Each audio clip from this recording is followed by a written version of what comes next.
बिस्मिल्लाहिर्रहमानिर्रहीम। अस्सलाम वालेकुम नाजरीन, आप देख रहे हैं प्रोग्राम अंदर की बात फयाज राजा के साथ और आप देखते हैं मुझे मेरे यूट्यूब चैनल और फेसबुक पेज के ऊपर। दोस्तों, अब से थोड़ी देर कबल वज़ीर-ए-आज़म पाकिस्तान इमरान खान की जानिब से एक इंतहाई अहम तरीन खिताब किया गया पूरी पाकिस्तानी कौम के साथ। एक दर्द मंदाना खिताब था और इस खिताब की जो ज़रूरत है वो महसूस की जा रही थी और तकरीबन तमाम उन मसाइल का अहाता किया गुज़श्ता 3 से 4 दिनों में जिनका पाकिस्तानी कौम को सामना रहा, जिस किस्म के हालात जो हैं वो पेश आए। ख़ास तौर पे उन मुज़ाहरों के बाद जो कि एक कलदम मज़हबी तंजीम की जानिब से किए गए। पहली बात तो ये है कि अब जो है वो उस कलदम मज़हबी तंजीम के साथ इस वक्त मुज़ाकरात जो हैं वो चल रहे हैं। उस हवाले से एक अगली वीडियो में आपको अपडेट करूँगा, लेकिन सरेदस्त हम बात करते हैं इस अहम तरीन खिताब की, जिसके अंदर अगरचे ये सारा खिताब ही जो है वो बड़ा अहम था, बड़ा कंपोज था, लेकिन 3 नुकात इसके अंदर इंतहाई अहम थे जो वज़ीर-ए-आज़म पाकिस्तान ने पाकिस्तानी कौम के सामने रखे कि मसला क्या है और उसका हल क्या है, अब तक क्या हुआ है और आगे हमने इस मसले को, इस मामले को हल करने के लिए कैसे जो है वो आगे लेके बढ़ना है। पहले तो उन्होंने ये सारा मामला जो है वो पाकिस्तानी कौम के सामने रखा और उन्होंने समझाने की कोशिश की कि अब तक जो है वो इस हवाले से क्या कर चुके हैं।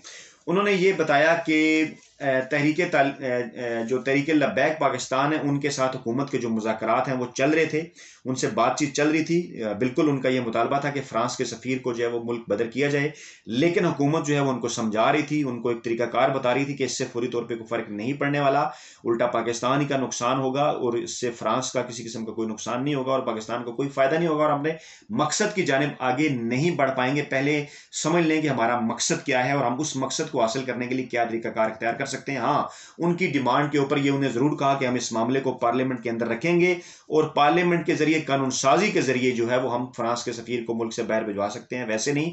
और उस मामले के ऊपर अभी हम गौर कर रहे थे, बात कर रहे थे और पार्लियामेंट में लाने का हमारा प्रोग्राम भी था कि इसी दौरान इतलात मिली कि तहरीक लब्बैक पाकिस्तान की जानिब से मुजाहरों की तैयारियां हैं, अंदरूनी खाना में उन्होंने मुजाहरों की तैयारियां की और उसके बाद फिर उन्होंने ऐलान भी कर दिया कि वो 20 अप्रैल को इस्लामाबाद आ रहे हैं, जिसके बाद जो है वो साद रिजवी को गिरफ्तार किया गया और ये सारा मामला जो है वो पेश आया। अब इन्होंने बताया कि इस दौरान गुज़श्ता 4 से 5 दिनों में पहले हुआ क्या, इस कलदम मज़हबी तंजीम ने यह किया कि 100 से ज़ायद सड़कें बंद कर दी गई और उसके बाद जो है आम आवाम इससे जो है वो मुतासिर हुए। फिर जत्थों जो है, जो जत्थे थे वो सरकारी इमलाक के ऊपर भी और सरकारी एहलकारों के ऊपर भी हमलावर हुए। जब उन्हें रोकने की कोशिश की गई तो उन्होंने करोड़ों रुपए की जो लोगों की जो अमलाक थी उनको नुकसान पहुंचाया, उन्हें आग लगा दी। रक्शे जो है वो गरीबों की ट्रांसपोर्ट उन्होंने जलाई, गाड़ियां भी उन्होंने तोड़ी। इस दौरान 40 पुलिस की गाड़ियां जला दी गई, 4 पुलिस एहलकार इस दौरान शहीद हुए, 800 से ज़ायद जख्मी हुए। और फिर एक इंतहाई अहम तरीन बात जो उन्होंने इसके अंदर बताई कि वो ये थी कि इसके अंदर जो है वो कल के दिन खास तौर पे गुज़श्ता 24 घंटों में सोशल मीडिया के ऊपर पाकिस्तान के हवाले से फेक ट्वीट्स जो है वो ट्रेंड बनाए गए और एक फेक ट्वीट ट्रेंड जो है वो बनाया गया कि सिविल वार इन पाकिस्तान। और जब इसकी तहकीक की गई तो ये पता चला कि 4 लाख से ज़ायद ट्वीट्स जिनको एग्जामिन किया गया उसमें से तकरीबन 70 से 80% जो ट्वीट थे वो फेक अकाउंट से किए गए, भारत से किए गए, वहाँ की वेबसाइट से किए गए, वहाँ के ट्विटर अकाउंट से किए गए, जो कि बहुत बहुत ही खौफनाक मामला था। और इस सारे मामले को मिलाकर एक पाकिस्तान के अंदर कोशिश की गई कि किसी तरीके से जो है वो अनारकी या इंतशार जो है फैलाया जाए, लेकिन बदकिस्मती से इसके अंदर जो है वो इमरान खान ने इसके ऊपर अफसोस का इजहार भी किया और ये मामला कौम के सामने रखा कि इसके अंदर जो है वो जेजुआई फे भी इसका हिस्सा बन गई और मुस्लिम लीग नवाज भी इसका हिस्सा बन गई। और कितनी बड़ी ये बदकिस्मती है कि सियासी और दीनी जो हमारी जमातें हैं वो हुकूमत को डिस्टेबलाइज करने के लिए दुश्मन की साजिश का शिकार हो गई और पाकिस्तान में सिविल वार का जो ट्रेंड था उसको उन्होंने जो है वो आगे बढ़ाना शुरू कर दिया। इस मौके पर उन्होंने सवाल भी किया कि जब मलून सलमान रुश्दी की जानिब से 90 की दहाई में जो है वो इस हवाले से एक गुस्ताखाना किताब लिखी गई थी तो उसके ऊपर नवाज शरीफ ने कितने फोरम से रुजू किया था, कितने आलमी फोरम पर नवाज शरीफ ने यह बात की थी और कितनी मरतबा उनके बयान सामने आए थे। लेकिन फिर उसके बाद उन्होंने अपना सारा मामला इस हवाले से ये बताया कि अब तक उन्होंने इस हवाले से क्या किया है।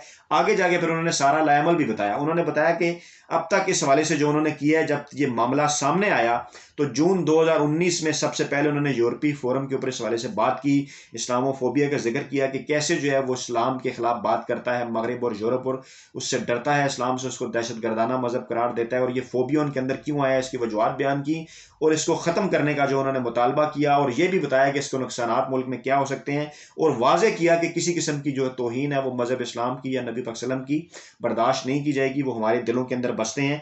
फिर सितंबर 2019 के अंदर उन्होंने यूएन असेंबली में इस हवाले से बात की, इस मामले को भरपूर अंदाज में उन्होंने उठाया।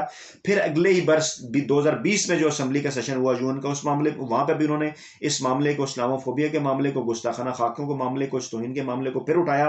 फिर उन्होंने बताया कि जब फ्रांस की सदर की जानिब से ये जब मामला आया तो उन्होंने आलमी सतह के ऊपर एहतजाज किया। फेसबुक के सीईओ को उन्होंने खत लिखा कि फेसबुक को इस मामले के लिए इस्तेमाल नहीं होना चाहिए। फिर उन्होंने सारे जो मुसलमान ममालिक हैं उनके हेड ऑफ स्टेट जो हैं उनको खतूत लिखे और उनको कहा कि इस सारे मामले के ऊपर जो हमारा मौक़िफ़ है वो एक होना चाहिए और एक ही मौक़िफ़ लेके जो है वो हमें यूरोप से बात करनी चाहिए, फिर ही ये मामला जो है वो सही तरीके से आगे बढ़ सकता है। फिर उन्होंने कुछ अहम तरीन चीज़ें जो है वो अवाम के सामने रखी। उन्होंने ये बताया कि मतलब कई जो यूरोपीय ममालिक हैं वहां पर होलोकास्ट के ऊपर के खिलाफ जो है वो बात नहीं की जा सकती, मनफी बात, और 4 यूरोपियन ममालिक ऐसे हैं कि होलोकास्ट के खिलाफ मनफी बात करने पर वो जेल में डाल देते हैं वो, और इस मामले के ऊपर जो है वो जानबूझकर मुसलमानों को तकलीफ दे रहे हैं, मुसलमानों के साथ शरारत कर रहे हैं। हमें उन्हें यह समझाना पड़ेगा कि ये मामला जो है वो उस मामले से, होलोकॉस्ट से भी कहीं बढ़ के है, और अगर आप उसके ऊपर पाबंदी लगा सकते हैं तो इसके ऊपर भी पाबंदी लगाएं। ये हमारे मजहब का मामला है, हमारे दीन का मामला है, हमारे प्यारे नबी की हमारे साथ, हमारी उनके साथ मोहब्बत का मामला है, हम हरगिज ये बर्दाश्त नहीं करेंगे। लेकिन इसका एक तरीकाकार उन्होंने वाजे किया, किस तरह इनफरादी तौर पर अगर हम करेंगे। उन्होंने मिसाल दी कि जो कुछ हो रहा है इससे हम अपने मकसद के कितने नज़दीक हुए हैं। हमारे मुल्क में सिर्फ और सिर्फ इंतशार फैला है और इस इंतशार का फ़ायदा भी दुश्मन ने उठाया। देखिए कैसे उन्होंने जो है ट्विटर के ऊपर ट्रेंड्स भी चला दिए, जिसकी वजह से लोग भी कंफ्यूज हो गए, परेशान हो गए, और भी मुल्क के अंदर एक जो है वो उन्होंने अनारकी और इस किस्म की सिचुएशन जो उन्होंने पैदा करने की कोशिश की। ये कैसा एहतजाज है? उन्होंने कहा कि जुर्म कहीं और हो और हम अपने मुल्क को नुकसान पहुंचा दें। उन्होंने कहा कि फ्रांस को तो कोई फर्क नहीं पड़ा, वो तो वहां बैठे हंस रहे होंगे कि उन्हें तो कोई फर्क नहीं पड़ा कि देखिए हमने ये काम किया और मुसलमान और पाकिस्तानी खासतौर पर अपने आप को नुकसान पहुंचा रहे हैं। उन्होंने एक बात बड़ी वाजे की, उन्होंने कहा कि मकसद क्या है। उन्होंने कहा कि टीएलपी का मकसद ये है कि हमारे प्यारे नबी की तौहीन कोई ना करे और ना करने की जरूरत करे। उन्होंने कहा हुकूमत का भी यही मकसद है। उन्होंने कहा कि मेरा भी यही मकसद है और मेरा भी ये मद्देनजर है कि कोई जो है वो हमारे प्यारे नबी पाक की ना तौहीन कर सके, ना उनकी शान में कोई गुस्ताखी कर सके। तो इस लिहाज से तो हमारा और टीएलपी का मकसद एक हुआ।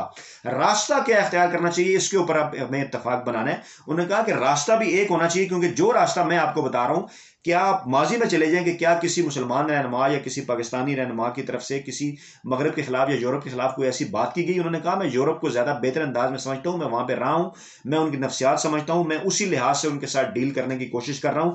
और उन्होंने इस बात की जिम्मेदारी ली कि इंशाल्लाह ताला वो इस मामले को आगे बैनुकामी फोरम तक लेके जाएंगे और इंशाल्लाह जल्द वो वक्त आएगा कि इस यूरोप को ये मामला, इसके ऊपर ना सिर्फ पाबंदी लगाएगा यूरोप, बल्कि उसको इस किस्म का कोई काम करने की वहां पे जो है उन्हें जुर्रत नहीं होगी और वो कौम को मायूस नहीं करेंगे। और वो कहते हैं, उन्होंने बताया कि वो यूरोप को बताएंगे कि इससे सवारा मुसलमानों को तकलीफ होती है। फिर उन्होंने ये मिसाल उनके सामने, होलोकास्ट की मिसाल दे के अवाम के सामने उन्होंने ये बात रखी कि इस तरीके से जब हम उन्हें समझाएंगे कि तो ये उन्हें उम्मीद है और पूरा यकीन है कि यूरोप इस सारे मामले को समझेगा। इस वक्त जो कुछ है इस सारे मामले से हमारा दुश्मन, खासतौर पे भारत भी जो है वो फायदा उठा रहा है। अच्छा, फिर इस हवाले से उन्होंने कुछ मजीद जो चीजें हैं वो भी उन्होंने सामने रखी। उन्होंने कहा कि दुश्मन की चाल को हमें ये समझना चाहिए कि तलकात जो है वो खत्म करने का मतलब क्या है। तलकात खत्म करने का मतलब ये है कि हम जो है वो अपनी यूरोपीय यूनियन के साथ आधी एक्सपोर्ट खत्म कर दें। और इससे क्या होगा? इससे मुल्क के अंदर ये होगा कि डॉलर का रेट जो है वो मजीद बढ़ेगा, मजीद महंगाई आएगी, अवाम मजीद गरीब होंगे, अवाम परेशान होंगे, और मुल्क के अंदर जो मुआशी सूरत-ए-हाल के अंदर जो बेहतरी आ रही है वो एक दफ़ा फिर जो है वो तनज़ली का शिकार होगी। हमने इस मामले में करना क्या है? हमने इस मामले में अक्लमंदी के साथ काम लेना है और पूरी दुनिया के मुसलमान ममालिक को मिलजुल कर साथ लेके आगे बढ़ना है। वो कैसे? वो इस तरह के, अगर एक मुल्क पाकिस्तान की बजाय अगर 50, 55, 60 लोग जो ममालिक हैं वो अगर यूरोपीय जो है वो यूनियन का बाइकाट करेंगे, यूरोपियन प्रोडक्ट्स का जब बाइकाट करेंगे, उनसे तजारत मुनक़ता करेंगे इस मामले के ऊपर, उन्हें समझाएंगे और फिर उन्हें ये बताएंगे कि ये इतना बड़ा मामला है, तो फिर यूरोप को भी और फ्रांस को भी और दीगर ममालिक को भी एहसास होगा इस सारे मामले का।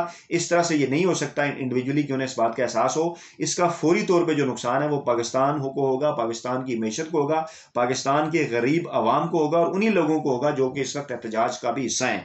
तो इस सारे मामले को उन्होंने एक तरह से जो है वो खोल के रख दिया और वाज़ेह कर दिया पूरी कौम के ऊपर कि इस मामले के ऊपर उनका भी मौक़िफ़ वही है जो कि पूरी कौम का मुवक्कफ है, और वो भी उतने ही जो है वो आशिक रसूल हैं जितना कि पूरी कौम है, और वो इस मामले के ऊपर हर एक फोरम के ऊपर जो है वो बात कर चुके हैं, बड़े दलड़े के साथ, बड़े जोर के साथ, और जो है वो बड़ी करेज के साथ, और आगे जाके भी इसी करेज और हौसले के साथ जो है वो हर फोरम के ऊपर इस हवाले से वो बात करेंगे। इस यकीनदानी का जो है वो यकीन दिलाते हुए उसने पूरी कौम से भी अपील की पुरअमन रहने की, और उन सियासी और मजहबी जमातों से भी उन्होंने अपील की कि मुल्क के अंदर किसी किस्म का इंतशार ना फैलाया जाए, दुश्मन की साजिश का जो है वो हिस्सा ना बना जाए। तो नाज़रीन, ये ताज़ा तरीन अपडेट्स थी जो इमरान खान ने अपने खिताब में 3 अहम तरीन नुकात बताए, वो हमने आपकी खिदमत में रखे। नई वीडियो के साथ जल्द आप खिदमत में हाजिर होंगे। फीडबैक जरूर दीजिएगा। अपना बहुत ख्याल रखिएगा। अल्लाह हाफिज़।